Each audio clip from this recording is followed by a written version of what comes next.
Do like share and subscribe, और कृपया करके इस चैनल को बढ़ाने के लिए आप इसको सब्सक्राइब कीजिए, साथ साथ अपने दोस्तों के बीच में भी इसको शेयर कीजिए। गुड इवनिंग फ्रेंड्स, आज की अपडेट कुछ इस प्रकार से है। भारत और कनाडा के बीच चल रहे गतिरोध के बीच छात्रों के लिए अच्छी खबर है।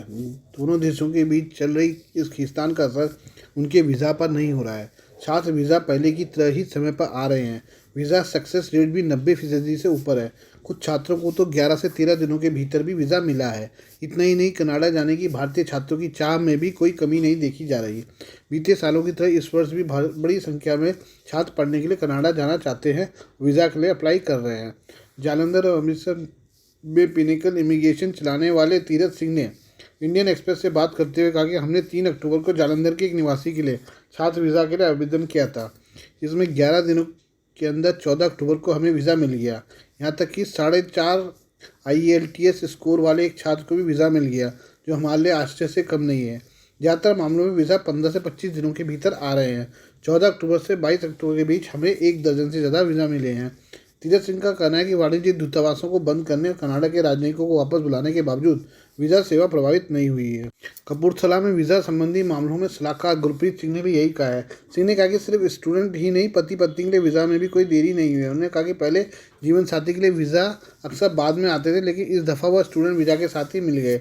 इन वीज़ा की सफलता दर में कोई गिरावट नहीं आई है। कनाडा सहित विभिन्न सरकारों के लिए वीज़ा आवेदनों के लिए जिम्मेदार संस्था VFS visa facility services global ने 20 अक्टूबर को राजनयिक बदलाव के बावजूद 10 बड़े भारतीय शहरों में सामान्य संचालन सुनिश्चित किया है। ऐसे में कनाडाई छात्र वीज़ा आवेदन प्रक्रिया पर न्यूनतम प्रभाव पड़ा। VFS ने कनाडाई राजनयिकों ने भारत छोड़ने के बाद ही साफ किया था कि कनाडा केंद्रित वीज़ा आवेदन केंद्र सामान्य रूप से काम करना जारी रखेंगे, जिससे कनाडा में छात्र वीज़ा मांगने पर कोई प्रभाव नहीं पड़ा है। बता दें कि कनाडा में खालिस्तानी आतंकी हरदीप सिंह निज्जर की हत्या में वहाँ के प्रधानमंत्री जस्टिन ट्रूडो ने भारत का हाथ धोने की बात कही थी। इस पर भारत ने ऐतराज जताया था, जिसके बाद दोनों देशों के रिश्तों में सहजता नहीं है।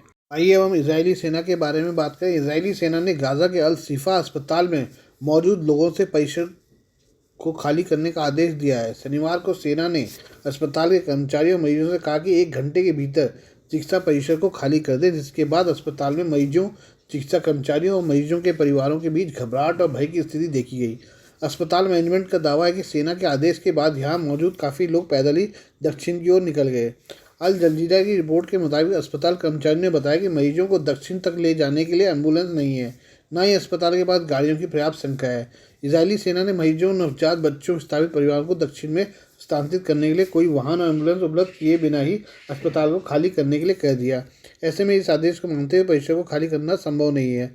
इजराइल की सेना ने अस्पताल खाली करने का आदेश देने से इनकार किया है। सेना की ओर से जारी बयान में कहा गया कि सेना शिफा अस्पताल के निदेशक के अनुरोध को स्वीकार करते हुए जो अतिरिक्त गाजावासी जो अस्पताल में थे उनको बाहर जाने की सुविधा दी गई है। संयुक्त राष्ट्र का अनुमान है कि मंगलवार रात को इजरायली सैनिकों के आने से पहले करीब 2300 मरीज, कर्मचारी और विस्थापित अल शिफा में शरण लिए हुए थे। बुधवार को इजरायल की सेना ने अल शिफा अस्पताल को अपने कब्जे में ले लिया। इसके बाद से सेना यहां लगातार तलाशी अभियान चला रही है। सेना का दावा है कि परिसर के नीचे छिपने के लिए कई जगह बनाई गई हैं, जहां से हमास के आतंकी बैठकर उस पर हमले की साजिश रचते हैं। इजरायली सेना के कब्जे में आने के बाद अस्पताल में मरीजों और कर्मचारियों को कई दिक्कतों का सामना करना पड़ रहा है। इस सबके बीच शनिवार को डॉक्टरों और कर्मचारियों ने दावा किया कि उनको अस्पताल खाली करने के लिए कह दिया गया है। बता दें, इजरायली सेना की ओर से लगातार गाज़ा पट्टी में हमले किए जा रहे हैं। गाज़ा में 7 अक्टूबर से शुरू किए गए इजरायल के हमलों में अब तक 12,000 से ज़्यादा लोग मारे जा चुके हैं। मरने वालों में करीब 5,000 बच्चे भी शामिल हैं। आइए हम अपने देश के विदेश मंत्री एस जयशंकर के बारे में बात करें। विदेश मंत्री एस जयशंकर ने ब्रिटेन की अपनी यात्रा के दौरान नेताओं के समक्ष देश में खालिस्तान चरमपंथ का मुद्दा उठाया। साथ ही उन्होंने कहा कि उन्हें अभिव्यक्ति तथा बोलने की स्वतंत्रता के दुरुपयोग के प्रति सावधान रहना चाहिए। जयशंकर ने बुधवार को अपनी 5 दिवसीय ब्रिटेन यात्रा संपन्न की, जिसे उन्होंने मुक्त व्यापार समझौते FTA के लिए चल रही वार्ता में पर्याप्त प्रगति के बीच समयोचित करार दिया। उन्होंने रवानगी से पहले लंदन में भारतीय उच्चायोग में मीडिया से बातचीत में ब्रिटेन के कैबिनेट मंत्रियों तथा विपक्ष के नेताओं के साथ हुई बातचीत के बारे में संक्षिप्त जानकारी दी। जयशंकर की ब्रिटेन के गृह मंत्री जेम्स क्लेवर्ली और राष्ट्रीय सुरक्षा सलाहकार NSA टिम बैरो के साथ हुई बैठकों के दौरान देश में खालिस्तान समर्थक चरमपंथ के बीच भारतीय राजनीतिक सुरक्षा के बारे में भारत की चिंताओं पर विचार विमर्श हुआ। विदेश मंत्री ने कहा कि हमारी चरमपंथ को लेकर तथा खालिस्तान का समर्थन करने वालों सहित विभिन्न ताकतों की ओर से कभी कभार होने वाली हिंसक गतिविधियों को लेकर लंबे समय से चिंताएं हैं। जयशंकर ने कहा कि हम यहाँ की सरकार को समझाने का प्रयास करते रहे हैं कि हम सह लोकतंत्र होने के नाते यकीनन अभिव्यक्ति और बोलने की स्वतंत्रता के महत्व को समझते हैं। उन्हें इस स्वतंत्रताओं के दुरुपयोग के प्रति सावधान रहना चाहिए। मार्च में इंडिया हाउस में हुए हिंसक विरोध प्रदर्शन के संदर्भ में विदेश मंत्री ने कहा, स्थिति की गंभीरता को पहचाना गया है। भारत की अपेक्षा यह है कि उनके राजनयिक मिशन को अपेक्षित सुरक्षा प्रदान की जाए ताकि वो अपना कामकाज बिना किसी बाधा के कर पाएँ। साथ ही हिंसा और चरमपंथ की वकालत के लिए खिलाफ कड़ा रुख अपनाएं।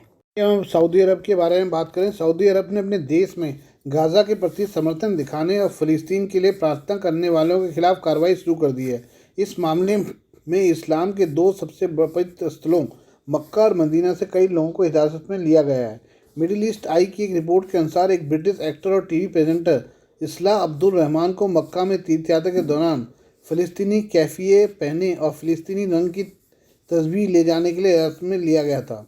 उन्होंने मिडिल ईस्ट आई को अपना अनुभव बताते हुए कहा कि मेरे सिर के चारों ओर एक सफ़ेद काफिया स्कार्फ और मेरी कलाई के चारों ओर एक फ़लस्तीनी रंग की तस्बीह माला पहनने के कारण 4 सैनिकों ने मुझे रोक दिया। वे मुझे एक पूछताछ के लिए दूसरी जगह ले गए। अब्दुल रहमान ने बताया कि सऊदी सैनिकों का ध्यान स्पष्ट रूप से उसके स्कार्फ पर था, क्योंकि इसकी जांच करते समय उन्होंने बार बार फ़लस्तीनी काफिया का जिक्र किया था। आखिरकार उसे रिहा कर दिया गया, लेकिन काफिया न पहनने की चेतावनी दी गई। उन्होंने कहा कि आखिरकार जब मुझे जाने दिया गया तो एक वर्कर मेरे पास आया, मेरा काफिया उठाया, कहा यह अच्छा नहीं है, इजराइल फ़लस्तीन अच्छा नहीं है, इसलिए इसे मत पहनो, इसकी अनुमति नहीं है। काफिया को पीछे छोड़ने से पहले उन्होंने एक रिलीज फॉर्म पर हस्ताक्षर कराए और उनकी उंगलियों के निशान लिए। उन्होंने कहा कि धार्मिक यात्रा के दौरान के अनुभव ने उन्हें शुरू में डरा दिया, फिर उनका दिल टूट गया। उन्होंने कहा कि फ़लस्तीन दिन रात जो सहते हैं उसके प्रति वो सहानुभूति रखते हैं। ये घटना गाज़ा में चल रही हिंसा के बीच हुई, जिसमें इजरायली हमलों में 4000 से अधिक बच्चों से 11,000 से अधिक फ़लस्तीनी नागरिकों की मौत हुई है। अब्दुल रहमान ने अपनी निराशा व्यक्त की है, विशेषकर एक पूजा स्थल के संदर्भ में। उन्हें फ़लस्तीनियों की दुर्दशा, उनकी आवाज़ की कमी को उजागर करने के लिए इंस्टाग्राम पर अपना अनुभव साझा किया है। इसके बाद से अब्दुल रहमान को सोशल मीडिया पर कई सऊदी अरब के नागरिक नफरत भरे संदेश भेज रहे हैं। अब्दुल रहमान का अनुभव अलग नहीं है, इस तरह की और भी घटनाएं सामने आ चुकी हैं।